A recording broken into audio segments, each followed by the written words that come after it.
Welcome to the Owl Hoot podcast with me, Caroline Norbury. This is a show for any person interested in the environment and sustainability. I arrived at a point in my own life where I wanted to know more about the state of our planet and how I can play my part, albeit small, in mitigating climate change, reducing pollution and supporting biodiversity. I decided that chatting to others who are already doing something might be a good place to start.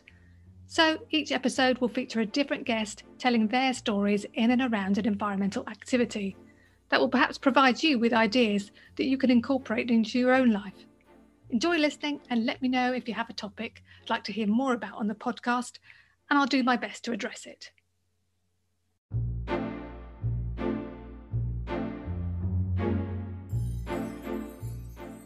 On today's episode, I am chatting to Marisha Kay, who co-owns the Earth Harmony shop located in Belper, Derbyshire, alongside her partner, Andy Arnold. It supplies organic and vegan products for low-impact living. Before taking over the shop, previously known as Sue Sustainables, Andy and Marisha started a small business, now a community interest company called Hidden Potential Recycling. It offers the collection of hard-to-recycle items directly from people's houses. Marisha can also be found at their allotment, where they are part of the Belper permaculture network, or at the community hall where she supports the network's other community garden. Previously, Marisha worked as a teacher and drama therapist, specialising in complex behaviour and autism. I'm looking forward to hearing more about Marisha's endeavours, and so it's my absolute pleasure to welcome her to the podcast. Welcome, Marisha. Thank you, Caroline. Good morning. Good morning. So I always start off by finding out a bit more about you, where you started, where you grew up, and how you came to be interested in sustainability. So can you start by giving me a bit of a background? Sure, of course. As you can tell from my accent, I was born in South Africa, and I suppose I led a pretty normal life there, trying to make sense of all the interesting times that I was living through, like the end of apartheid, the rise of the Rainbow Nation, and really grappling with really big, I suppose, political issues, that many youngsters are maybe oblivious to. And I was very interested in academics, and, I had a complicated home life, so I was really pouring myself into academics and learning drama. I went to a specialist school where I trained in drama, and then I also went on to study drama at university. But interestingly enough, someone suggested that I look into drama therapy, which was what initially, in the end led me to England, really. I suppose it's that mix of, at first it was the sense of wanting to learn more and very mind-based. And then when I came to Derby and did the training, and how life unfolded from there was mainly to get back into my body and back into community and looking around and seeing what there is to do. So in a nutshell, I was thinking what led me to sustainability, because I wasn't sustainable all my life. I wasn't, taught all these things from childhood. A lot of things came from my involvement in special needs and the special needs curriculum, which was lovely. So I became a teacher sort of by accident. It was one of those filling things. It was, would you like to have a bursary to study as a teacher? So I said, okay, that's fine. So I became a teacher.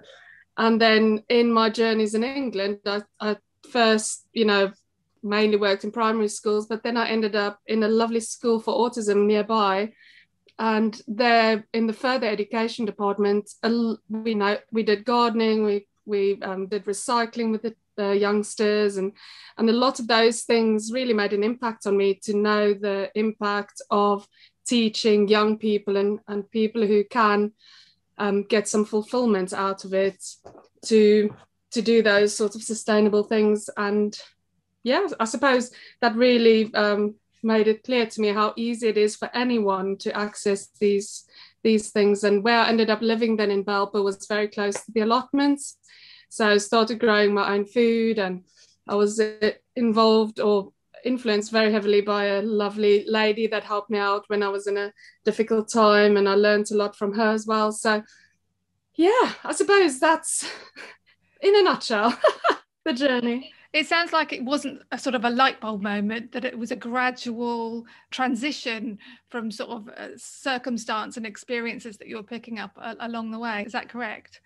Absolutely, yes. It wasn't me, being touched by a documentary or something to say, right, I need to make a difference. It was very much that sense of how does this become part of your daily life, and how, through different people that you meet, you learn more things. And I've always been very keen learner. So for me, it was as soon as you integrate new knowledge into your life, then your actions should change accordingly. So it was just, integrating all those experiences. And I suppose a lot of it was really hard times, but the way I grew up in my, role model from my mom, she was very much making the most of each situation. And it was really interesting when I learned more about permaculture to learn that a lot of the making do sort of habits that I learned in childhood from my mom, or a lot of the things that you think might be, I like the word cheapskate because it's got that energy to it, cheapskate, that sense of always finding the cheaper option, but learning in time the quality, that some things are cheap, but quality, just because it's been used before doesn't mean that it's any less than someone else. I was wearing the vintage clothes that my grandmother had in a suitcase because I couldn't afford the brand new clothes. And my mom's always been, I've had some fantastic adventures with my mom, upcycling things in the 80s, driving around, collecting reclaimed bits to build her outbuilding that she made. And, she keeps chickens, and she's very chaotic, but in the chaos, there is order and, meaning. And I love that my whole life I was thinking, oh my gosh, this is so embarrassing. And now I'm like, actually, it's very meaningful, and it's really cool, actually. So yeah, I love that. It's funny how when you can reflect on your childhood as an adult, that you can see it through different eyes, and your experiences can be seen in a different way, can't they? Absolutely, yeah. You mentioned the word permaculture. For anybody that's never heard of the word permaculture, perhaps you can explain what that is. So yeah, I've sort of became involved in the local permaculture network. That's really there's a few people who are very experienced and have finished diplomas in permaculture and who work for the association. So I was really lucky to sort of meet them and now to have them as friends. Permaculture philosophy that can be applied to gardening, your life choices, really anything. But mainly it came from, I won't try and remember the names because my memory is bad, but these guys came up with an alternative to agriculture that depletes the soil and is completely not holistic and not, helpful. So it is a contraction of permanent agriculture originally, but the whole field of permaculture has a lot of knowledge to do with ethics and principles and methods of analyzing and observation that can help you make good decisions, also following the example of nature. So a lot of the principles are to do with, like, one I love is the answer or the solution lies in the problem. Nature always finds another solution through all the problems. Like, okay, we just burnt down the entire forest. Oh, well, it's a good opportunity for growth. Let's find the good things about that. The biochar will help nourish the new roots, and it will help evolve, stronger species. Or, in everything there is, nature can teach us so much. So they basically just narrowed it down to 3 ethics which underlie all the things you do, called people care, earth care, and fair share. So all the decisions are based on that, like even when you make your garden. So you could say, right, I want a lovely lawn, but is that good for the earth, or is it just for the people who want to sit there? So if in that you have, in every decision you make in your life, in your house or in your garden, or even in the choices you make, in what you think about, or what you do, if you keep those things in mind, like how is this impacting other people, or how is this impacting the earth, and is this fair? Like if I have all these brand new expensive things, but I'm using money in a way that's not helpful for sharing out to my community, or your time, or anything, you could apply it to so many things. You're absolutely right. It is a philosophy by the sounds of it, from how you describe it. And it also sounds like it's embedded in the way that you live your life. How easy is it for anyone to get involved with gardening in that way? I think these days it's getting easier and easier. So there's a wealth of knowledge online. There is a magazine that if you subscribe to it, you can have access to all the back editions. And there's a lot of very dynamic programs all around the world, and people who buy pieces of land with the whole intention of making it into a forest garden again, to sequester carbon to the soil, to feed themselves, to have medicine. So a lot of permaculture is to do with having useful plants and perennial plants, and a lot of it is to do with planting in such a way that you work less, because one of the principles of, so those were the ethics, one of the principles is to follow the flow of energy. So in other words, do not do any jobs that are unnecessary or not helpful. So for example, why would you cut the lawn if it's not helping anyone? If you need a little patch, cut that bit, but you don't have to religiously cut the lawn all the time, because it's not helping the creatures that live in the grasses. And there's so many reasons not to do it. And in many ways, grass is anyway obviously a terrible monoculture that's not helpful at all. But basically, the energy thing is about saying that if something is helpful, then do it. But if it's not, then don't do it. And there's a whole field or whole theme or topic about being lazy, of allowing yourself to be lazy and to relax and to just watch nature and to just have it unfold. So I suppose people who are doing nothing in their gardens are already permaculturalists. Right. If they're letting it be wild, and if they're not cutting the lawn, if they're not planting anything, they are doing it already. That, if you just let nature come up with whatever it has to give, that's already a good thing. But if you wanted to collaborate with nature and to get a yield, that's another principle from permaculture, is to get a yield. Like if you think about it, so much in our life, we do things, but we're not getting a yield. Like motherhood, for example. I mean, how can you make sure to get a yield from that? So, you know what? I need something for me right now, whatever that may be. It's not selfish. It's just realistic to keep everything balanced. There's the bees don't go to the flowers just to be nice to them. They're getting something from it. Everything in nature has a purpose for what they're doing. Things are not just, oh, I'm just doing this because I'm a nice bee. It is a collaboration. So yes, I suppose once you've decided what you want from your garden, like if you say, I want a peaceful place to relax, or I want food and medicine from my garden, or I want, whatever it might be. It's interesting to hear what you say, because it can challenge like a social norm, if you like. That's you talked about cutting the lawn.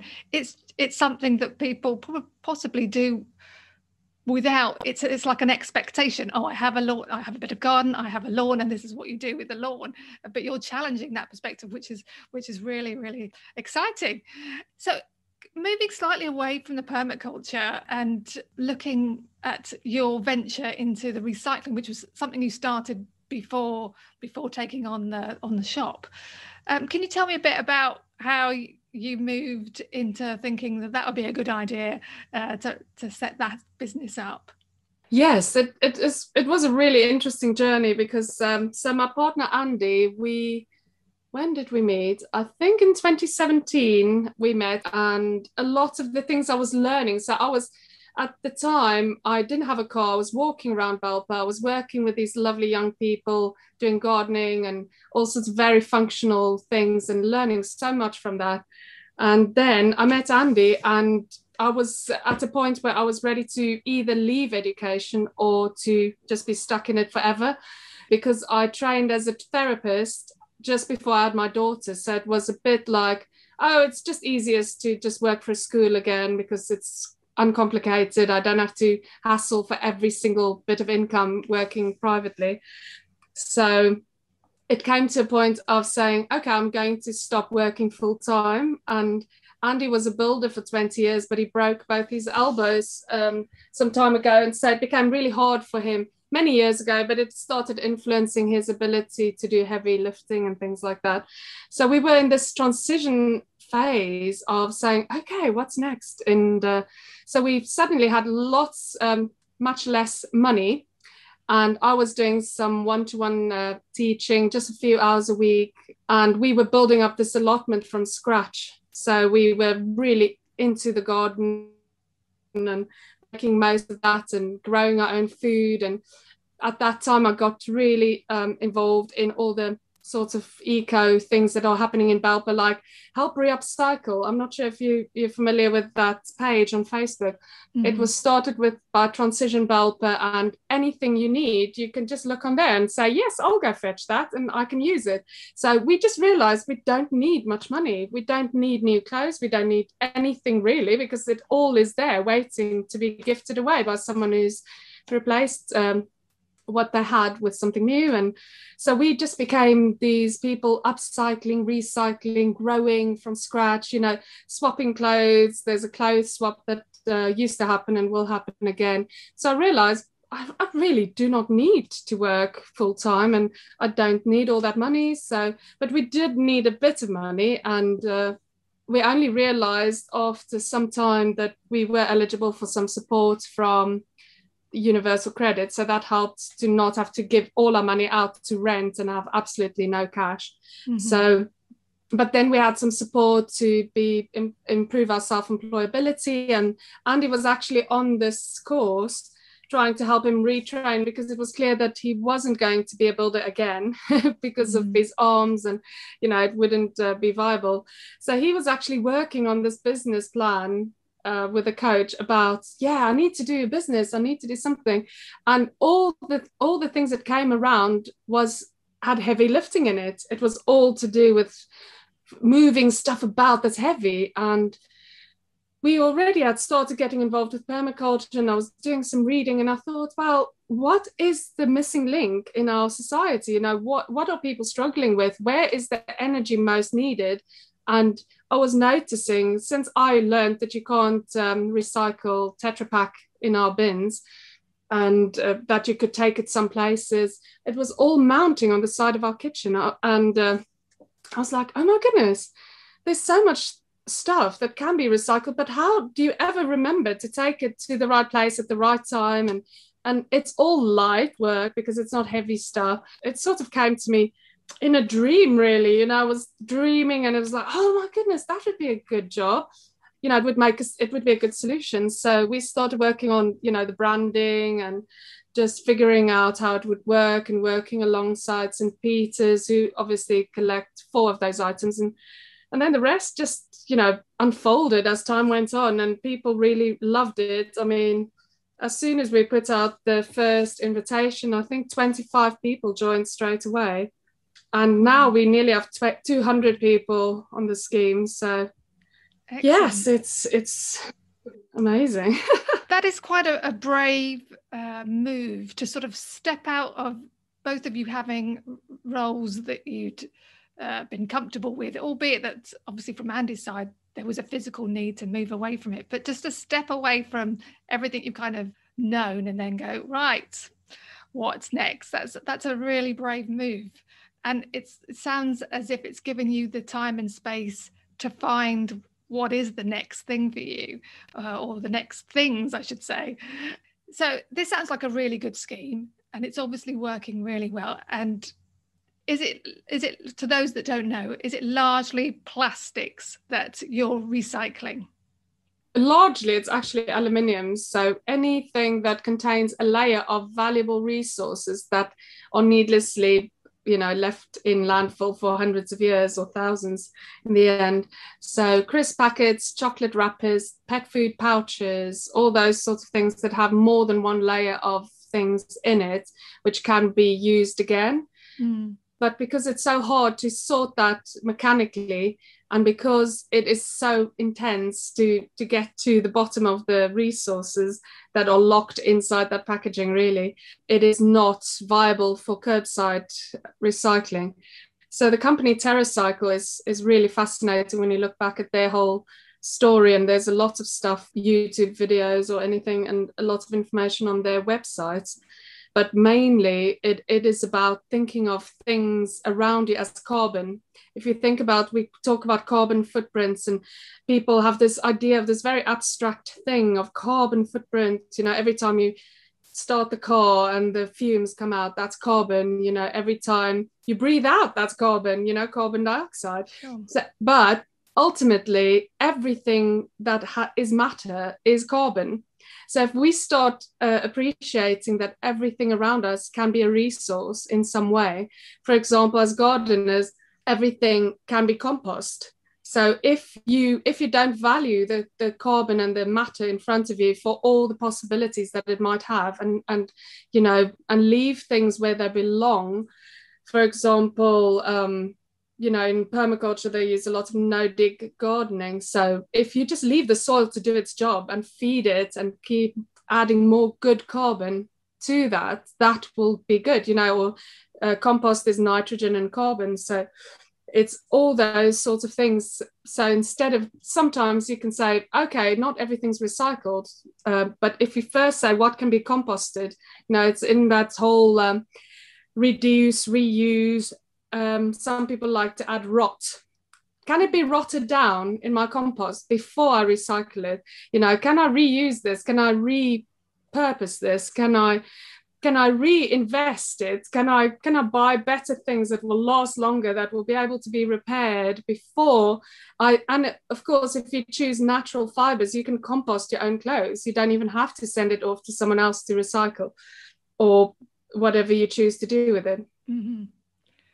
So yeah, it's fascinating. It is fascinating because it's a kind of it's when you start looking at everything through this lens, everything becomes a resource, I imagine, and you can look at it in a different way. And you sound like you certainly have.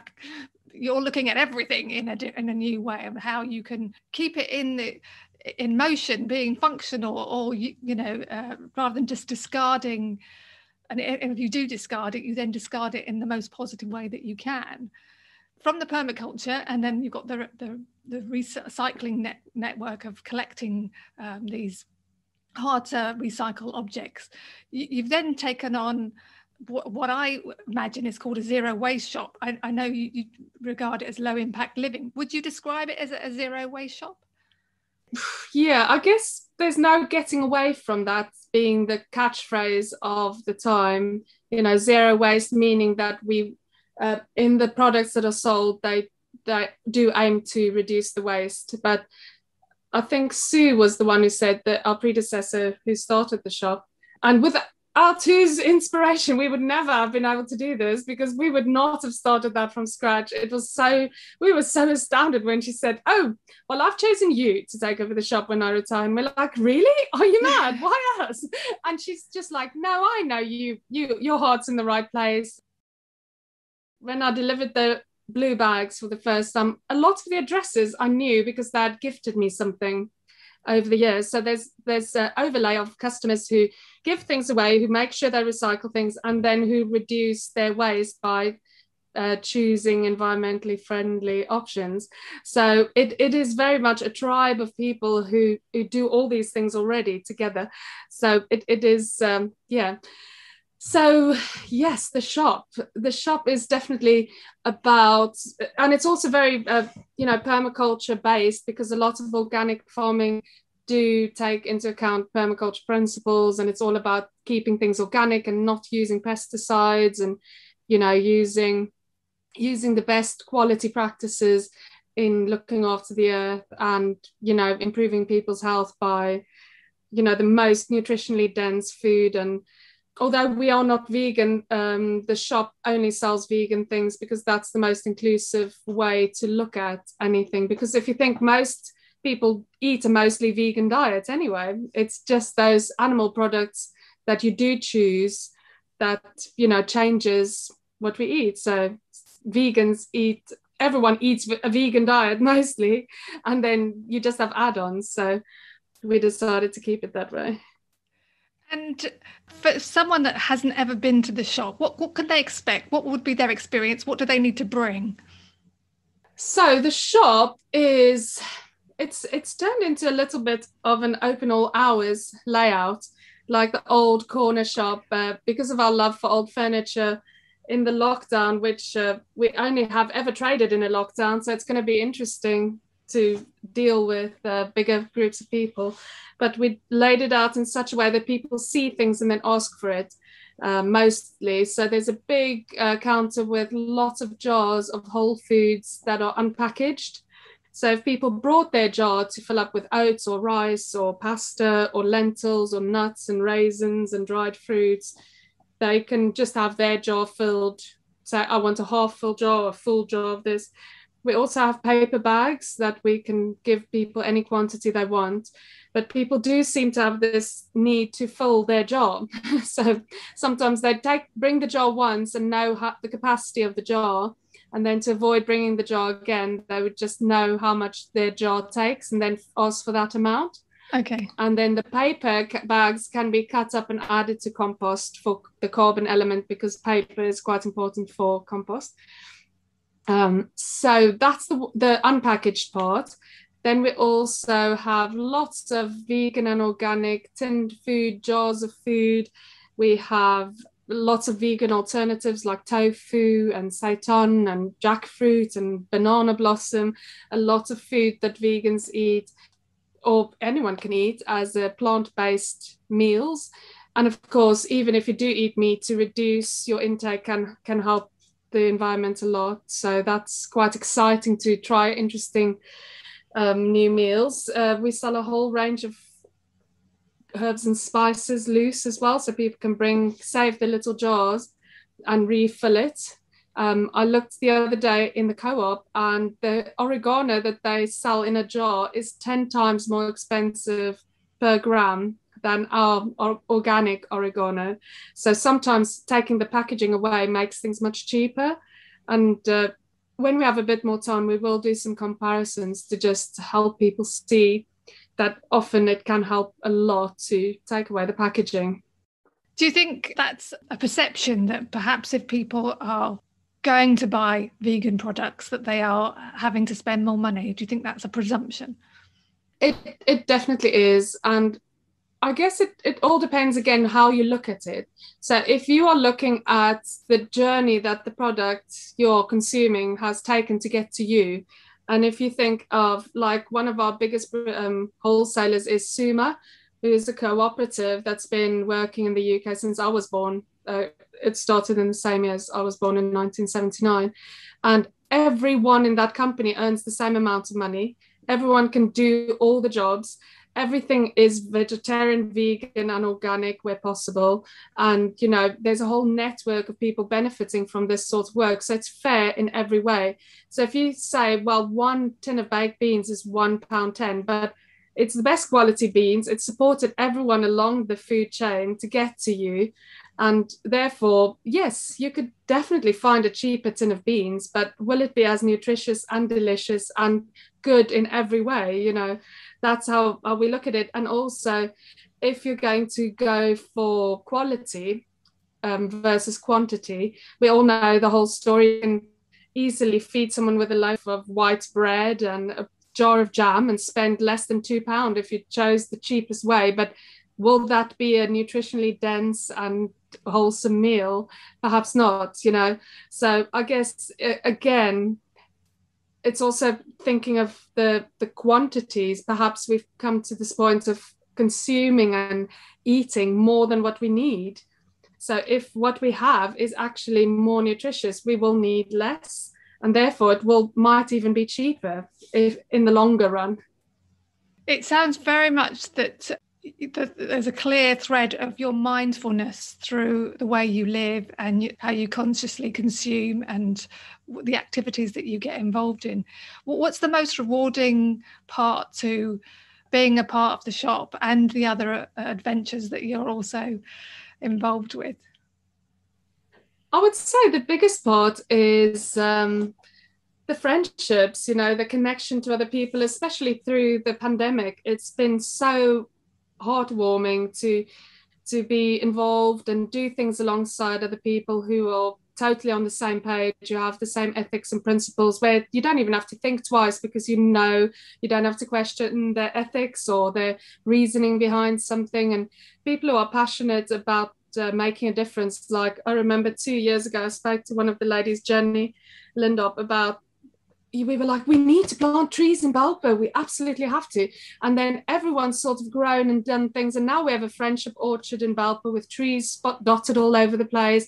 So manifesting ideas and the things that are clearly the right thing to do. And it feels like there's just this energy in Belper that people are just getting on with things and inspiring each other to all do something different that complements the whole of living in this way, of saying we trust each other, we do the good that's possible to do, we share, we do all these things already, like looking after each other, looking after the planet and sharing, which makes all the difference. Is that community expanding? How do you share that way of doing things? Because to somebody who's barely thought about when they go to a supermarket, what they're buying and what it means, or the impact, or the carbon footprint, how do you draw in those people into the community, or how does it expand to sort of challenge perhaps ideas of consumption and the ways in which we live our lives? Well, I think the best way to expand anything is organically. So it wouldn't be this whole thing of advertising and getting loads of people together and doing speeches and lectures and things, because if you think about, that's very unorganic, isn't it? That's very I would say patriarchal, but we won't go into a feminist discussion. But this whole thing of being lectured to, it's not very organic, like I've explained my journey, the best way to have change is to have an experience with the energy. So there's this life energy, dynamic energy of, every time someone walks past the tree that says Friendship Orchard, they'll be like, what is this all about? We didn't do that for the people to notice it and then have a discussion. We did it because it's the right thing to do, because there needs to be more trees, and we all need to see how easy it is to grow our own food.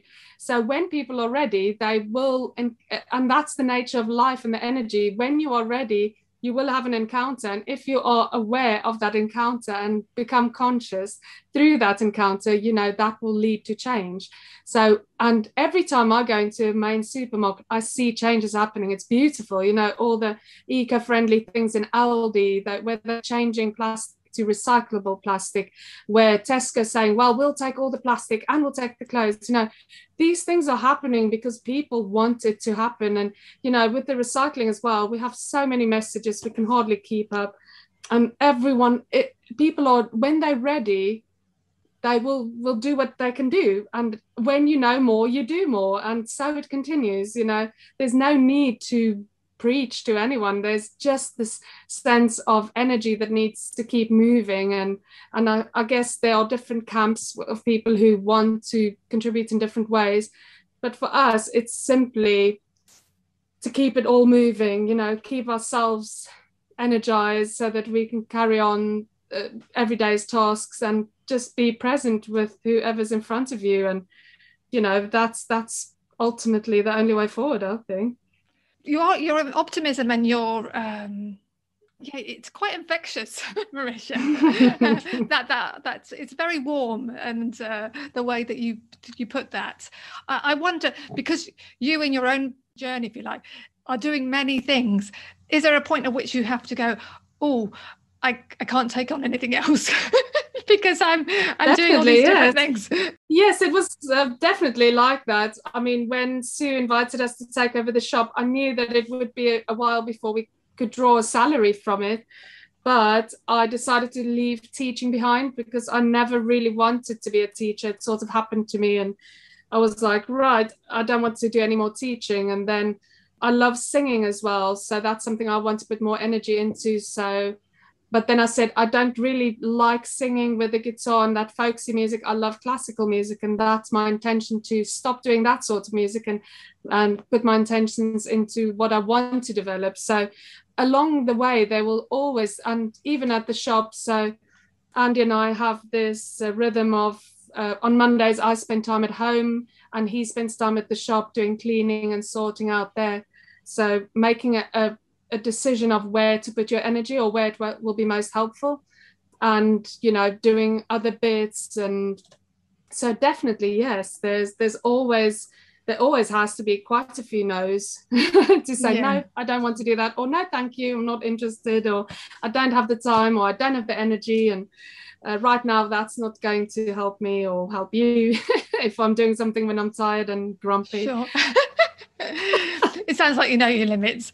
So I'm gonna finish up with the last two questions. The first of which I feel might be interesting, because on the premise that you've already talked about growth or organic sort of movement, if you like.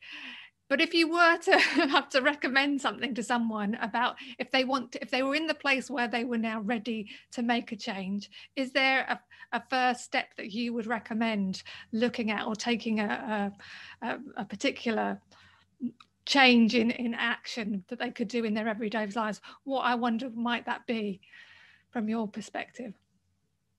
I would definitely say single-use plastics is the one thing that can make the biggest difference. And sometimes it's simply thinking of being aware of your consumption and then making choices to reduce the single-use plastic. So, for example, if you know you're going to need 5 kilograms of rice, you know, there are places that if you don't want to spend on organic food, you can still go and buy bulk food. You know, so have one big bag that's often in softer plastic than the smaller bags. Like, just decide, you know, how you can cut your single-use plastic. So as we know, the soft plastics is becoming much more readily recyclable. So wherever to think ahead to your consumption, and that way you could save money and the single use. And of course you can fill your jars at various places now. There really are quite a few options. So I would say single-use plastics. That sounds like really great advice, good starting point. And my final question then, Marisha, it would be 2050 or 2050. How do you see the world looking at that point? In my optimist view, I would definitely see, right now, the trees that we are planting now will be nearly 30 years old. So I see our climate being very different, and hopefully if we have been resilient enough in our choices, we will be able to, you know, a lot of people who they could say, oh, I started growing my own food during the coronavirus pandemic, and I hope in 29 years from now all the people are really still enjoying the fruits of that labor and that change and shift of consciousness. And I hope everyone's composting and growing their own food and just being more resilient and more mindful, definitely. Okay, that's a great place to end on. Thanks, Marisha. It's been really great actually listening to the way that you see the world and all the lovely things that you're doing in it. So thanks for joining me today. It's my biggest pleasure. Take care.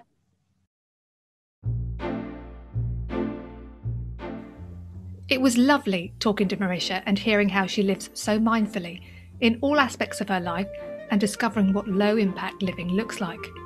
You can find links to all of Marisha's activities in the show notes on my podcast page at www.theowlhoot.com/podcast. I'd like to thank Andy Shaw for audio editing, Jeremy Jones for providing the music, and to you for listening. If you want to hear more stories of people doing great things that positively impact our environment, then please do subscribe, rate and review through your podcast app. And why not share this episode with someone you think might enjoy it? Next up on the podcast is James Dyke, Assistant Director of the Global Systems Institute at the University of Exeter. sharing his expertise on climate change. It's a fascinating conversation, and you really won't want to miss it. Until then, bye for now.